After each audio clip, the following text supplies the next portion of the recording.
Your 2017 film American Moon is incredible. And I think it's probably the most brutal critique of the Apollo mission that I've ever seen. Well, I would say it's very complete in that usually when so-called conspiracy theorists like myself, when they make a film about the moon hoax or the Kennedy assassination or the 9/11 or any of those, they usually put together all the things that appear to be wrong, but they don't include the answers from those who instead maintain that those things are not wrong. In other words, I always include also what the debunkers say. The debunker is the opposite of myself. I am the conspiracy theorist, in quote. The debunker is the one who defends the official version, the pro-NASA people in this case. I always include also their point of view, and then I counterpoint whatever they say. So in this sense, it is more complete and leaves really no room. There's no wiggling room at that point for arguing any further at each of those points. I'm guessing you were around when the event happened. I wasn't born yet, but can you remember what you were doing at the time? You're going to be surprised. I was born on July 20, 1954. So on the night of, in Italy it was night, on the night of July 20, 1969, I was turning 15. Not only that, but for the first time in my life, just as the astronauts were, I could see, I was in a little beachside town in Italy. As I could see the little television set with all the people crowded around, I kissed a girl for the first time on that night. So to me, that event was like the universe sent me a message. The universe said, this is for you, Massimo, your birthday, your first kiss, the moon landing. It's all for you. I mean, I always connected that particular moment of my own personal life with that event. Unfortunately, what happened later, I became a professional photographer. And when I ended up seeing all the pictures that NASA put online of the Apollo missions with the eye of the professional photographer, things changed quite a lot. Tell me a little bit about your background. I've been a fashion photographer I started off by pure chance with one of the most famous photographers in the world. His name he just passed away last year, Oliviero Toscani. He's the guy who made the famous Benetton campaign, United Colors of Benetton, all around the world. There's only one famous campaign. He's worked for like the top magazines in the 70s, 80s, and 90s.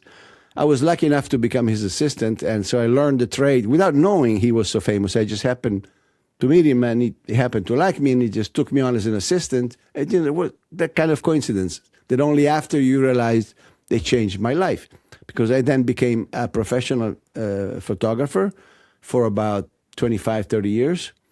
Then I moved to Los Angeles, because I wanted to make films.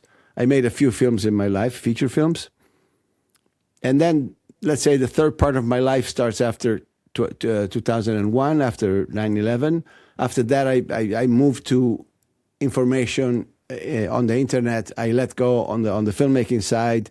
I still write screenplays for people, but basically I let go on the filmmaking side, and I started making documentaries about the issues that I mentioned before, like, for example, the Kennedy assassination, the Robert Kennedy assassination, the true history of marijuana, the forbidden cures for cancer, anything that has to do with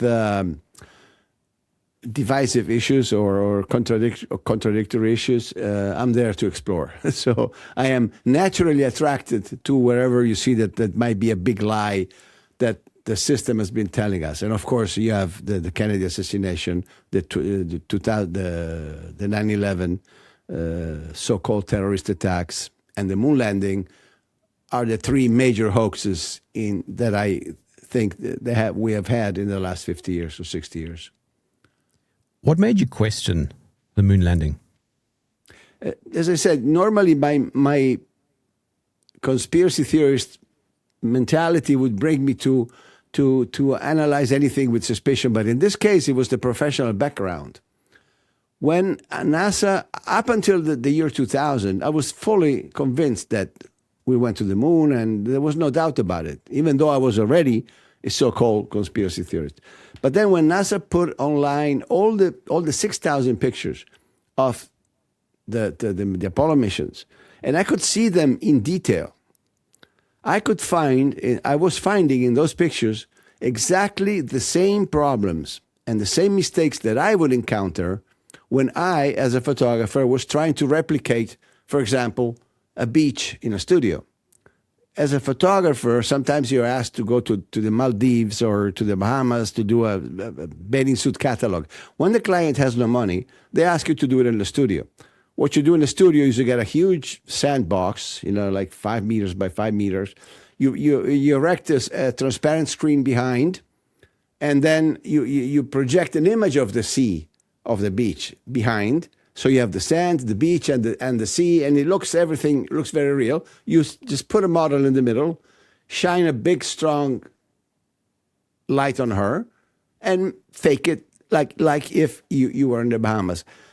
To the regular eye, you cannot see the difference. I mean, if I showed anybody who's not an expert photographer, he would think that picture was taken on the beach. For the professional, there's a lot of problems that you can tell and that you cannot get rid of.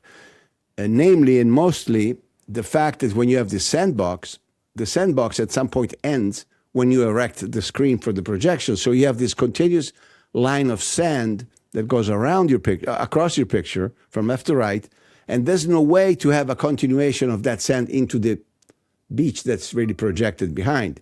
So there's this horizontal line. I started looking at the pictures of the Apollo missions, and I noticed that 99% of those had the same problem with the sand. The sand in the foreground ends, and then the background is far away.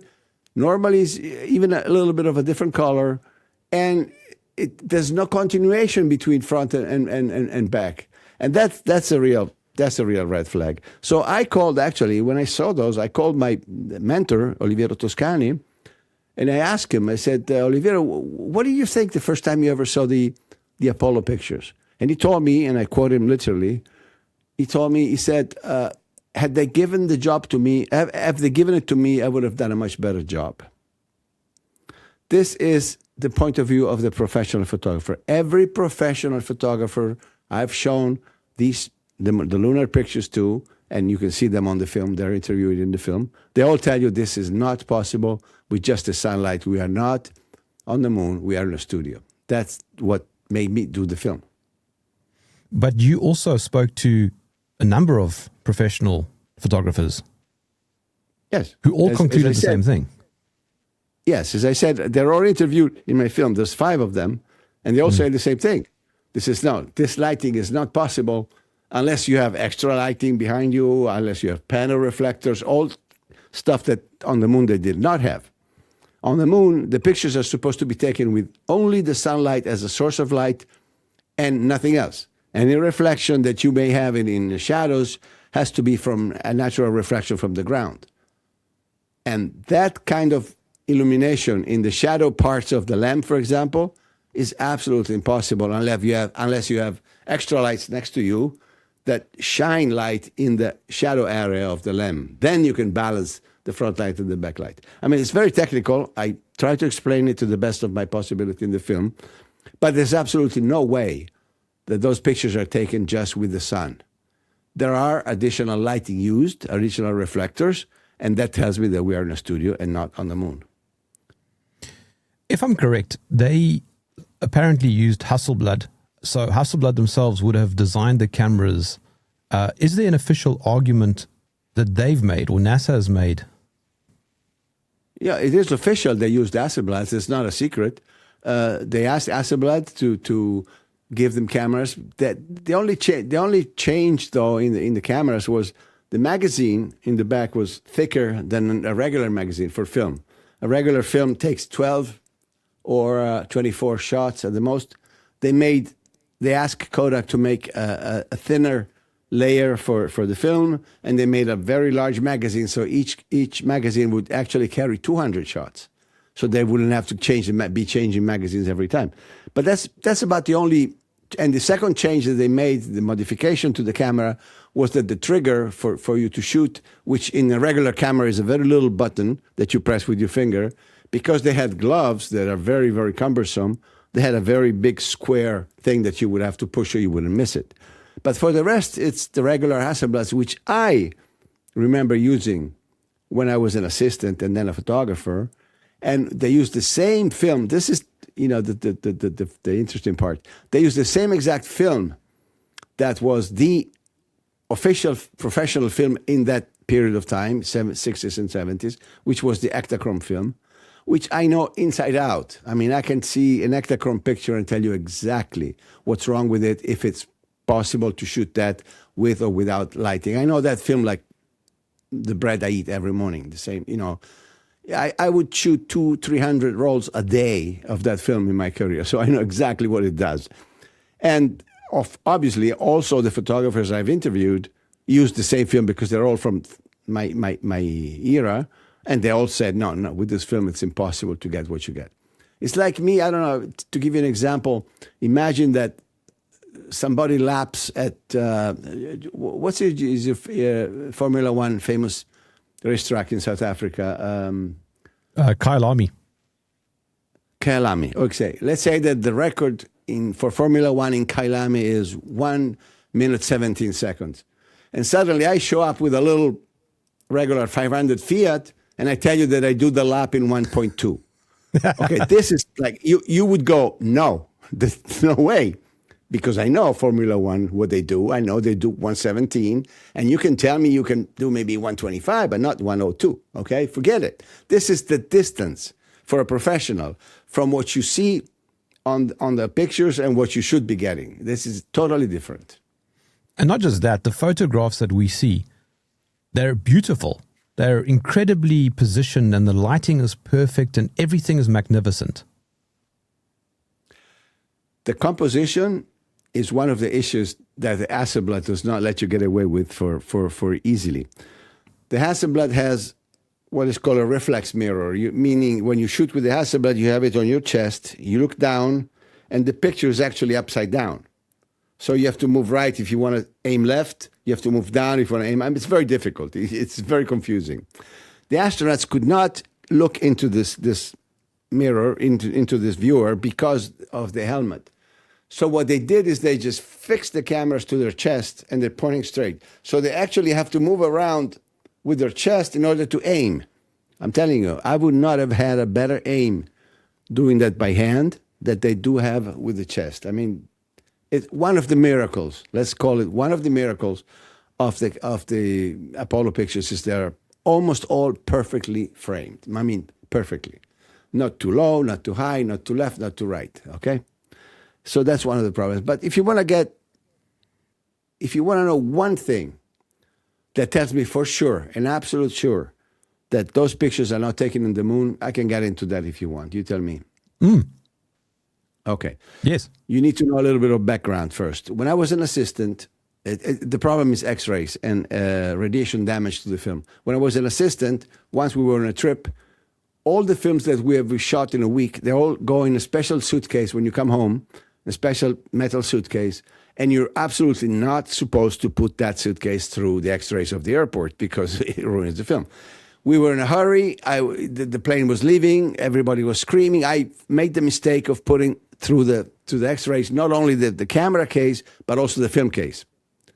I heard the scream from the photographers, "Are you crazy, man? What are you doing?" Obviously, all the work was practically ruined. They could probably save. They could probably use only 1 or 2 pictures out of each roll. The inner part of the roll, which had been hit less with the X-rays from the machine, was still usable. But basically, the whole job was thrown away. I was fired. It was a big, big scandal. This is the background that you need to know. That was for 1 or 2 seconds into an X-ray machine. Out in space, outside the atmosphere, outside the Van Allen belts, what you have is X-rays, of course, very strong, cosmic rays, alpha rays, gamma rays, delta. I mean, you name it. They're all there. The rain of particles that should be hitting that film, it's unbelievable. And they did not go out with the camera for a moment and go back in. They stood out in the rain in the radioactive rain for 8 hours consecutive. So that film should be completely obliterated by radiation. Or you would be able, at least, at the best case scenario, you would see possibly a little bit of a shade. No, as you said, they're perfect. They're studio perfect. If you look into the black part, like, you know, you, look at your own image. Around your head is perfect black right now, okay? In that black, if that was film and you were exposed to radiation, it was exposed to radiation, you would have all kinds of little blue and green dots all over the place. It would be very grainy. They're perfectly pitch black. That alone tells me that that film has never been outside the atmosphere. That alone. I don't need anything else, because I know from personal experience what happens to film when you're exposed to X-rays. So that alone, for me, it's if you need one argument only, that's the one for me. But let me play devil's advocate. Could it be argued that they specifically designed the film and the cameras for this purpose? You're not being a devil's advocate, because this option has been brought up, of course. The answer is no. Not only Hasselblad will tell you they did not design anything to protect from radiation, but there is no way to protect from radiation. To protect a camera from radiation, you would have to have like a 3-inch thick piece of piombo, come si dice? Lead, sorry. You have to have cover the camera with lead. When you go to get an X-rays, and they put on your they cover you, the parts that are not to be X-rayed, they cover you with this very heavy, that's lead. That's the kind of covering you would need around the camera to protect them, even though partially, from radiation, and still not for 8 hours. I mean, when you go X-rays, it's that's it. It's 1 second, 2 seconds. And for that, they give you this much lead. So no, the answer is no. Not only it's impossible, but they didn't even try. It's an issue that they completely overlooked. No, but they didn't think that one day a photographer would say, "Excuse me, where's the damage from radiation?" Oops, too late. They used an extra chrome film, didn't they? And not only did it withstand, quote unquote, the radiation, but it also withstood the temperature changes. Oh, that's another problem. That's another problem. Not only the film would it's called brittle. When it's too cold, the film, the film support, which is a gelatin, should become like brittle, like glass. It breaks. If you shoot and then rewind, the film breaks if it's too cold. It happened to me on a regular Nikon camera, on a regular film, which is thicker than what they had, at, let's say, 10 degrees below zero. I'm talking Celsius, I don't know Fahrenheit. But Fahrenheit is 30. Do you have Fahrenheit? No, we don't work in Fahrenheit here. Okay. Then in Celsius, I was -10 and my film kept breaking. I could not shoot -10. On the moon, you have -100 in the shade. And you have +100 in the sun. That means when the camera moves to the sun, you have a 100 degrees centigrade hit in the camera, which should melt the film. When you move into the shade, you drop from +100 to -100. You could not even look at that film without breaking it. Furthermore, the camera itself should stop working, because the Hasselblad, especially the Hasselblad, has such a delicate mechanism, it's so precise and so accurate, that the dilatation, how do you say? The dilation. Dilation? When it expands. Yeah, it expands. What do you call it? Yeah, dilation. Dilation. Okay. When you go into the heat, all the little mechanisms should dilate enough that it stops. And again, it happened to me when I was in the cold. Not only does the film break, but the camera does not move anymore because the mechanics inside shrink and they don't touch anymore. They don't work anymore. So that's another argument. But that again is more debatable, because they can always say, and they have said, they try to say, "Oh, but we are in the void, in the absence of atmosphere. The heat doesn't transmit that fast like it does on Earth," which is true, but it still does. It still does. And even though it's not by radiation, it's only by contact.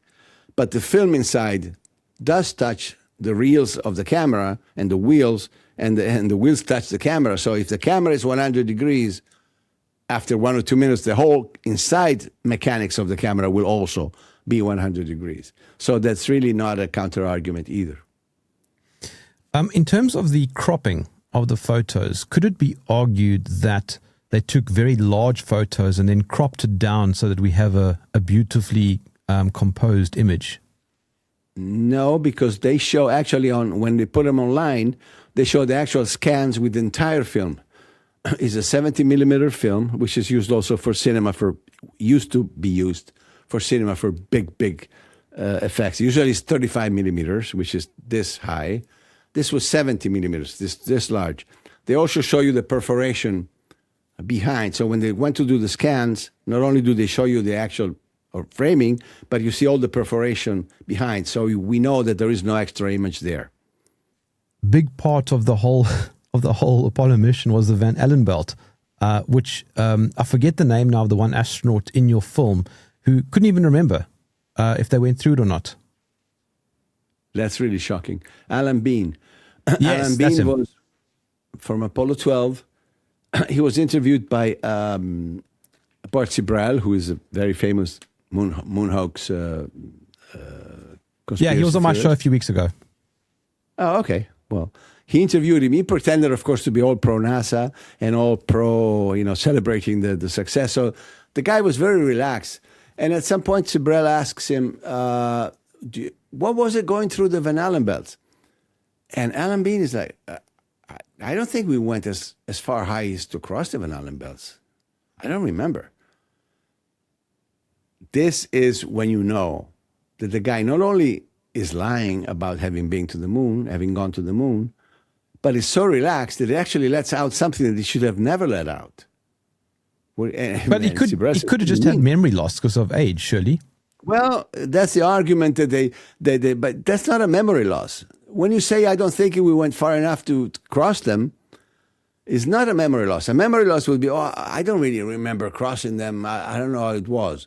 But the assumption is you did cross them. Okay? You might not remember the experience, which is also weird because they were only like the third or fourth or fifth person in the humanity to cross them, theoretically. So they would remember very well that moment because it's not something you just forget.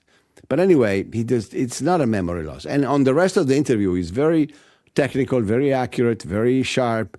So this argument also doesn't stand because it's really a slip of, Freudian slip. He's relaxed. He just says what he's thinking in that moment without thinking, oh my God, am I just admitting that we never went to the moon? Yes, we are, sir. Thank you. What about the shadows? This is often spoken about, the crazy shadows in the photographs. Okay, here is one big misunderstanding that needs to be clarified. Many moon hoaxer, let's call them like that, or many conspiracy theorists, show you pictures of the shadows converging in front of you, and very strongly so. And they tell you, see, you can't have one shadow that goes from left to right and one from right to left. Obviously, there have to be two sources of light. Therefore, we are not on the moon. That is the biggest mistake that we as conspiracy theorists or moon hoaxers should never make. When you're looking at shadows vertically, meaning forward or backwards in front of the camera, perspective comes into place. It's like the rails of the train rails, the rail track, the train tracks. If you stand in the middle of the train tracks, you will see them going like this. But they're absolutely parallel, in fact. And if you see them coming at you, you see them diverging, which is also an effect of perspective. If you move to the side and you see the tracks going from left to right, you will see that they're perfectly parallel. So the mistake that people should not make is judge shadows when they are from the front or from the back. Well, when the source is behind you, so the shadows go in front of you, or when the source is in front of you, so the shadows diverge in front of you. You should only judge pictures that have the sun on the side. In that case, you should see parallel shadows on the ground.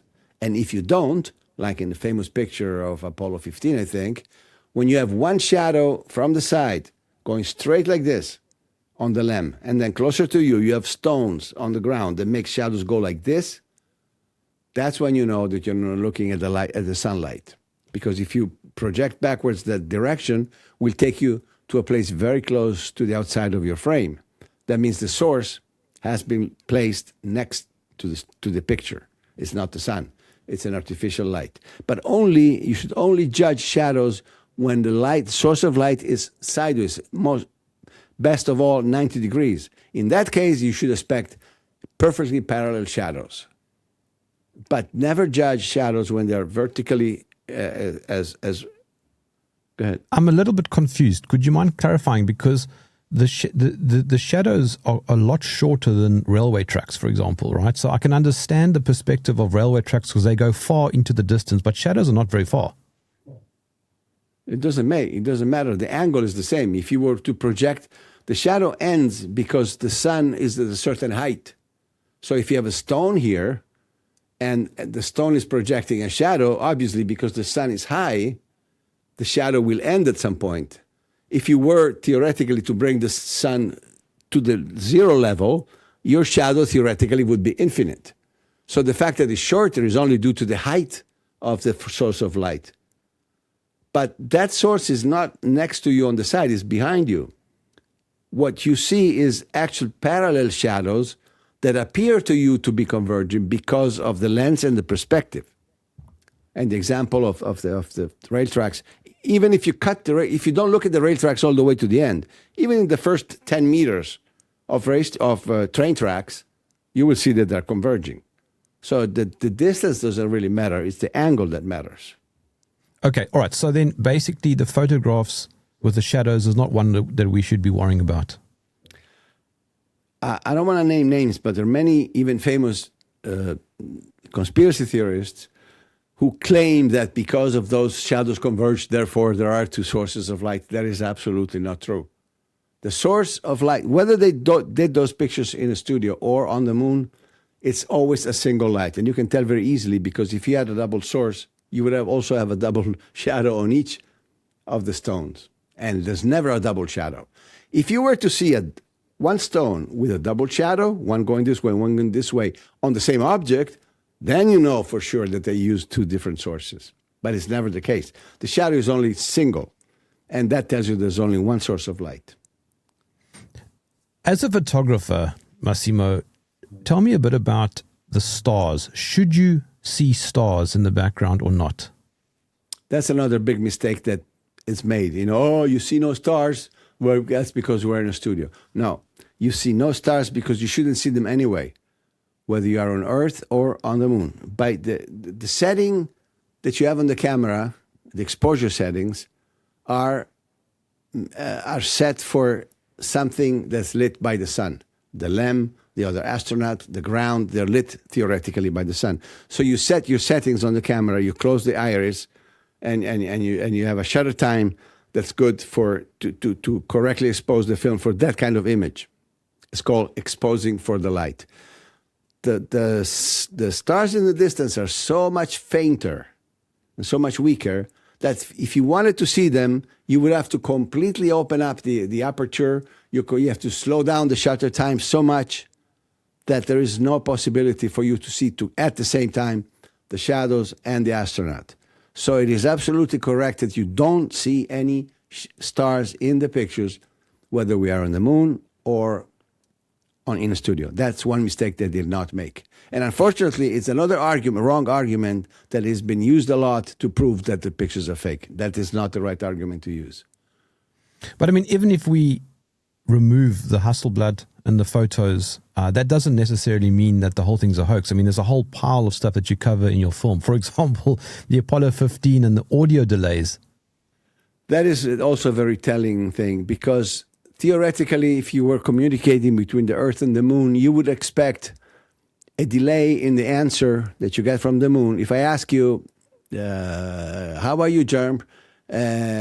Before you can say, I'm fine, thank you, 2.6 seconds, I think, they have to go by before I can hear you back because it takes my signal, my voice to reach you 1.3 seconds. And assuming you respond immediately, it would take another 1 second, 0.3 to come back. So 2.6 is the minimum time that you must have between any question and any answer, any direct answer coming from the moon. In 3 or 4 instances, I found that the answer comes almost immediately, 0.8 seconds, 1.2. That means that A, that communication did not happen between the Earth and the moon, and B, the astronaut forgot to wait 2 seconds before he answered. I mean, I would assume that if you do this in a studio, I would tell the astronauts 150 times, guys, whatever we tell you on the radio, count 3 before you answer, because we need that delay. And they do. In 99% of the cases, you have the actual time delay. But in a few cases, they don't. And those few cases cannot be explained but with a mistake on part of the astronaut. And somebody not realizing when they're recording that actually that little thing is missing. Because when you hear a conversation, it sounds very normal. How are you, Duke? Beep. I'm fine, thank you. Can you move over to the rock on your left?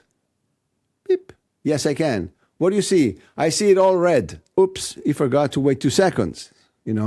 So that maybe escape you when you're doing it, and you're not going to redo it anyway, so you hope nobody catches on it. Well, I spent probably 2 full weeks just listening to each and all of the conversations, radio conversations back and forth, and I found those 3 instances which nobody can explain. This is their problem. The original tapes, the original recordings were all put out for sale. They were commercialized by NASA through a company called Spacecraft Films, which made the official DVDs of all the missions, not only Apollo, but Mercury project, the Gemini project. I mean, I bought them all. I remember spending like $1,000 of DVDs all at once to buy the entire collection from NASA, including all the Apollo missions. In those official DVDs, the delays are missing. So there's no point now in correcting any recording you may have on a server somewhere when the DVDs have been distributed and the mistakes are in them. What do you think JFK knew? He died too early to know. He died in 1963. He made a speech in 1961. We will go to the moon and return a man safely back to Earth before the end of the decade.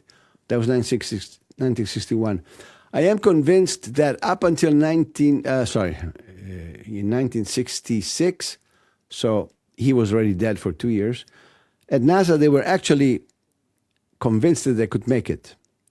The problems began in 1965, 66, and especially in January 67, when the Apollo 1 capsule caught fire on the ground during a test. It burned alive, actually. 3 astronauts in them, Grissom, Chaffee, and White. And after that, the whole program became a big problem because you only have 2 years left to go to the moon, so to make it before the end of the decade, like Kennedy said. But they had to redesign completely the command module. And that itself took a year. So you can't add a year to an already extremely tight schedule and still make it. I believe that at that point, after that problem, they said, guys, we're not going to make it. What do we do? And because they already had, by then, an entire system of simulation, you could simulate the entire trip, except for the takeoff. But the entire trip, let's say the translunar voyage to the moon, the going around, the landing, they had studios to rehearse the movements and everything, and coming back. They all had it. They could fake. They could exercise. They could train their own astronauts on a simulation. Somebody must have said, guys, instead of just admitting to the world that we're not going to make it, which is going to make us look very bad, let's use the simulations, which are so well done, and nobody will know the difference. And they went for that. They took the chance, and it worked. That's my opinion. You mentioned the rocket now. What do you think happened on the day? Oh, my conviction is that they actually do take off. They get in the module. They do take off normally. They go into orbit, but then instead of shooting off to the moon and staying away, they stay in orbit for 7 days. They grow their beard a little bit, And they just come back when it's time to come back, and they go, oh, we went to the moon. So all the part that we don't see, they didn't do. We see the shooting of the rocket, they're going into orbit, that part we see. And we see them coming back with the parachutes and everything. But what they did in those 7 days, we don't see in live television, unless they send a recording or pre-recorded scenes that was actually done in the studio, and they tell us it was on the moon, which is what I think it happened. Another really funny aspect of the moon landing is the actual lunar module. I mean, it looks like a tin can. It is tin can. It doesn't. Believe me, it's. I mean, with all the money they spent, it's not so much. It has to be light by design because it has to be very light, okay? But the details, and they're so badly made. I mean, you have this Scotch tape everywhere attaching little pieces of aluminum foil. It's like the thing you use in the kitchen to cook. And it's all attached by, you know, it seems like at the last minute somebody says, oh, there's a piece missing there. Just stick a piece there and make it look like. Those lamps looked good for 40 years because all you could see was pictures printed like in Life magazine, in Time magazine, in any National Geographic. But there were prints. The lamp was pretty small. The detail you couldn't see. But once the NASA put online the high definition cameras, and you can zoom in, you can see every little detail of that lamp. That's when you go, you can't be that sloppy. You can't be that sloppy. I mean, Scotch tape everywhere, attaching things, just otherwise you feel like they're going to be falling apart. It's really terrible to look at. It's sad. What they did probably is they thought, well, it's never going to be, you're not going to be able to see it. Back in the 60s, they didn't know that we were going to have high-definition internet distribution of these pictures.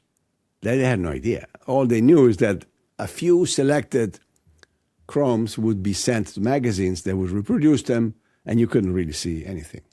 If you look at the old cover of Life magazine, we landed on the moon, and you see the lamp in the back, it's a little thing like that. You can't see any details. All the details that we discovered by analyzing the high-definition pictures, they're not visible in the original distributions that they made for magazines. The lunar module would have required all sorts of heating because it would have been cold. What about food, toiletry functions? How does it actually land, and how does it actually take off? Well, theoretically, it has one engine for takeoff and one engine for landing. The module is divided in two parts. It has one engine riding basically inside the lamp itself. The astronauts actually sit on the departure engine. And then there's the part with the legs that has another motor, another engine. That is the landing part. Theoretically, it makes sense. In practical ways, I imagine it's very difficult for an object to take off vertically with only one rocket in the middle.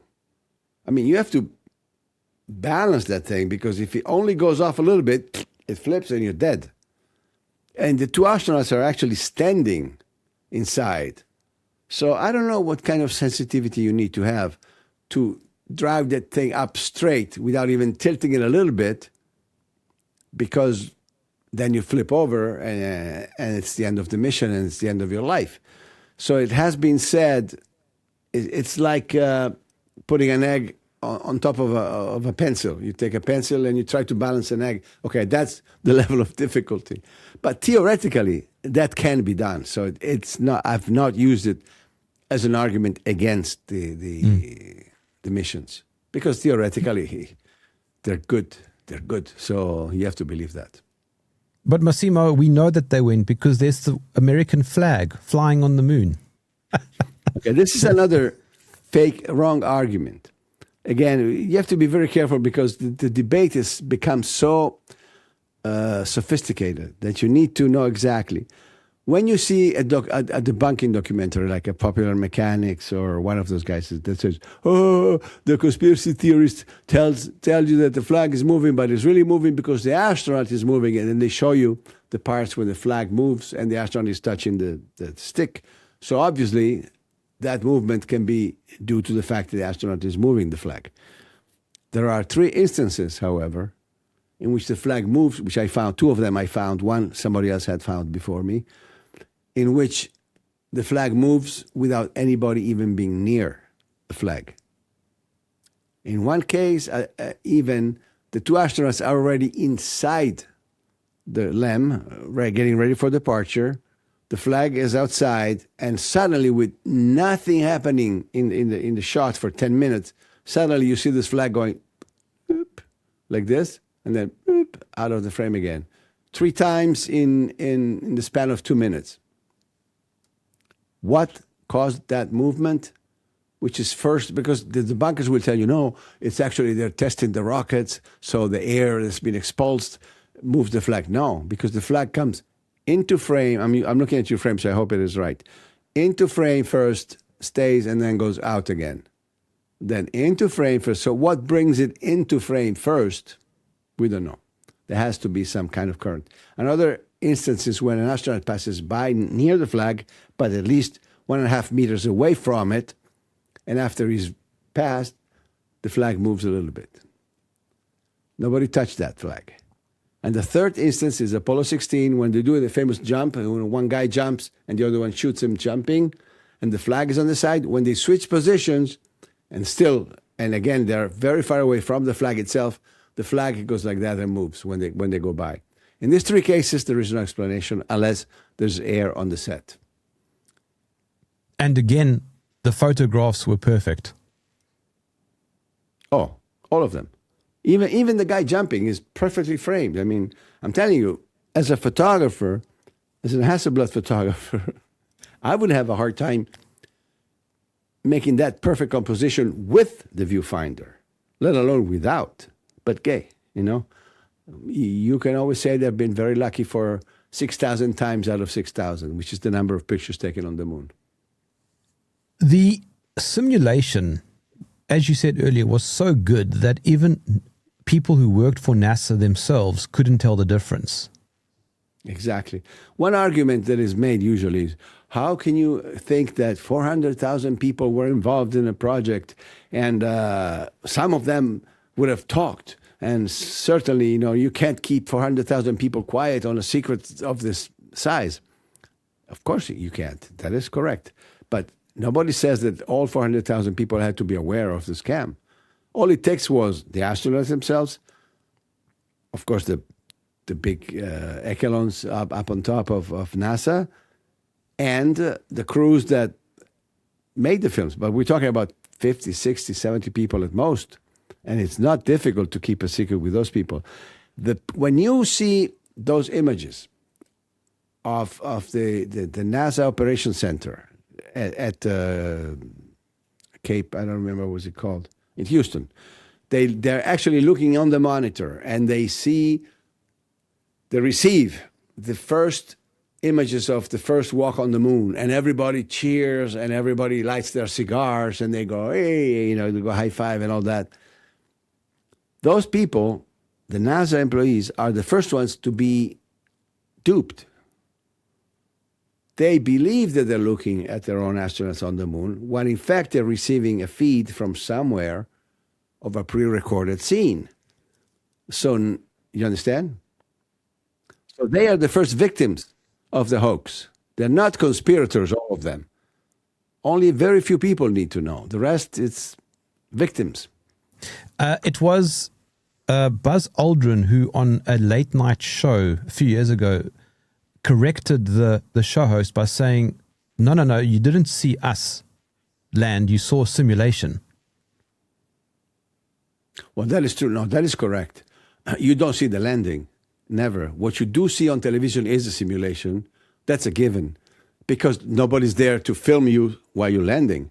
The only images of the landing are those taken from inside the module, the command module, the LEM, the command module. The LEM, again, the LEM. Inside the LEM, and you can see in POV, you can see approaching the moon, but that's only after they come back and they develop the film and they show it, that they can show you what the landing was like as they were doing it. But in lifetime, yes, we all were seeing a simulation, but that's not a big surprise. There was no one on the moon waiting for them to arrive with pointing the camera at the sky. So obviously, that is a simulation. On a geopolitical level, why? Why would they have pushed this? And why would the Soviets have said nothing? Why would they push it? It seems pretty clear to me. It's a matter of gaining the upper hand in a race to space in which Americans have always been behind from the beginning. The Russians were the first ones to have a satellite in orbit, the first one to put a man in orbit, the first one to do everything. The reason is actually historical and goes back to the end of World War II. When World War II ended, Russia and the United States both won and Germany lost.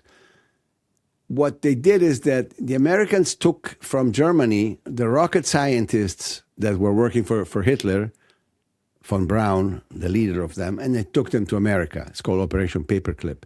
The Russians didn't take any scientists. They took the rockets themselves to Russia to study them. Because at the time, at the end of the war, Germany had the best rockets, the only rockets in the world that could go fly and hit everywhere. So the advantage the Russians had is that they already had the technology in their hands. All they need to do is develop it, copy it, and do it. And that's why they were ahead in the race to space. In America, the team of scientists, they had to put up a whole entire NASA from the roots. And by the time they were ready, they were always behind. The reason why the Americans wanted to, through the challenge to go to the moon, was actually to make even that offset that they had all the time. So they wanted to actually get ahead of Russia and show the world that we are the best. Why didn't the Soviets denounce the hoax? There are at least two good reasons. One is everybody saw the moon landing live on television. Can you imagine if the Russians, the Soviets, the guys who just lost the race to the moon, came up and said, "Oh, it's all fake"? They would make fun of them. So they would call them sour losers. Oh, yeah, sure. You didn't see television like we did? You cannot lose a race and then claim that they faked it. No? But there's a much more important reason than that. Already during the Apollo missions, Russians and Soviet astronauts and scientists were exchanging projects and information for what would become, in 1975, the joint mission in space, the Apollo-Soyuz mission.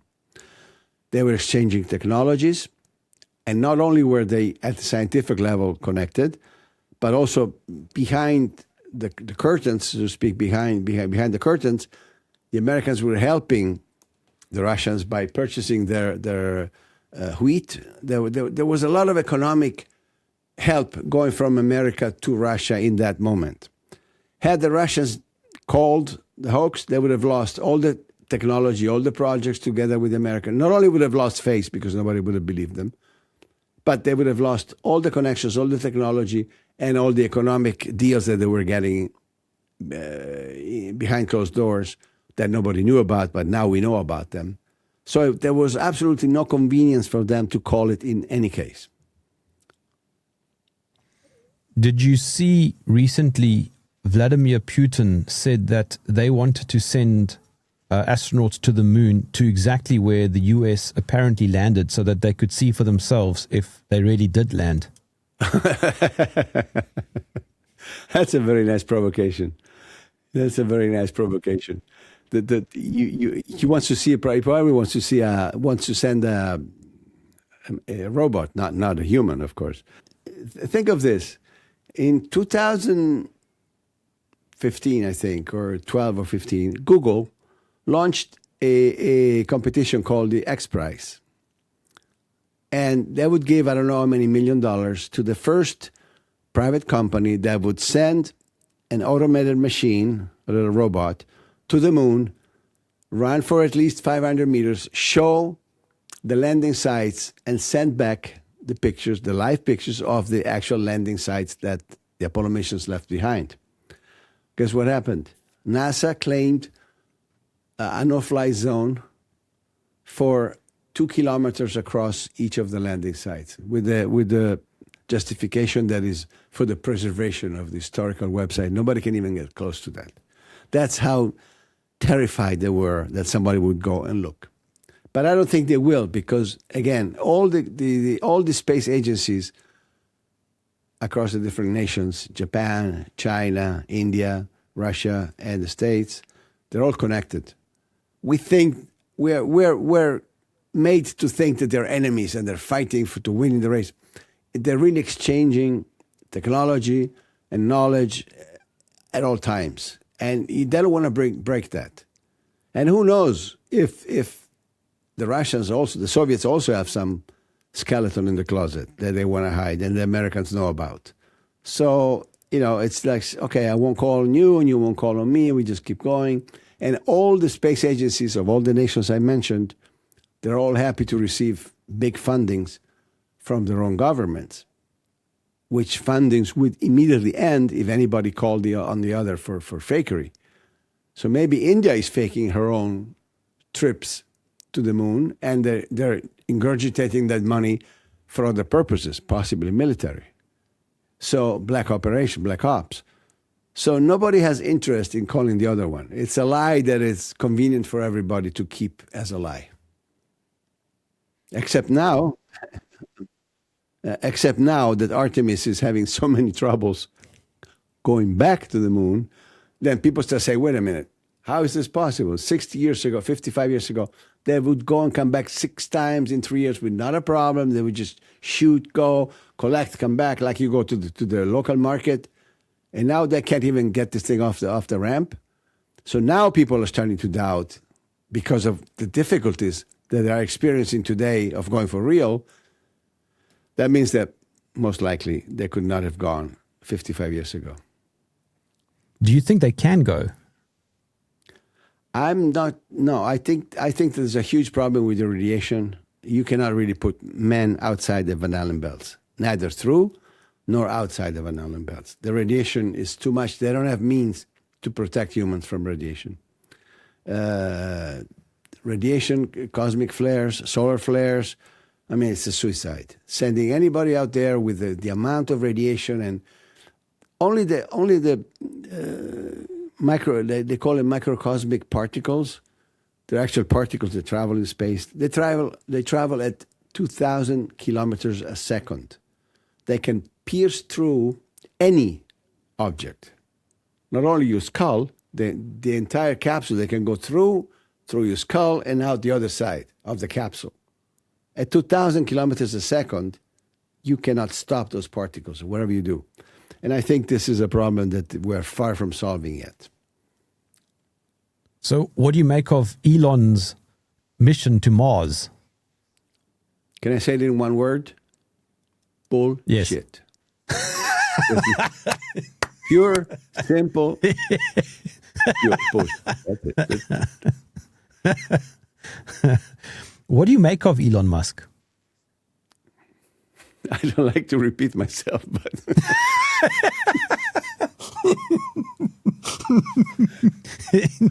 you only know, how do they say, you only know the tree from how far the apple falls.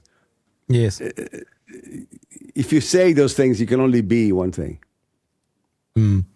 But do you think that they can send robots or probes to the moon? Yes, absolutely. No problem. And they have. They even have before. This is the funny part. The robots you can send, because they don't have to suffer radiation. They don't have problems with radiation. Actually, they sent a series of, I think they were called Explorer 1 and 2 and 3. I don't remember the exact names. But before the Apollo missions, they surveyed the landing sites, of course. And they had imagery.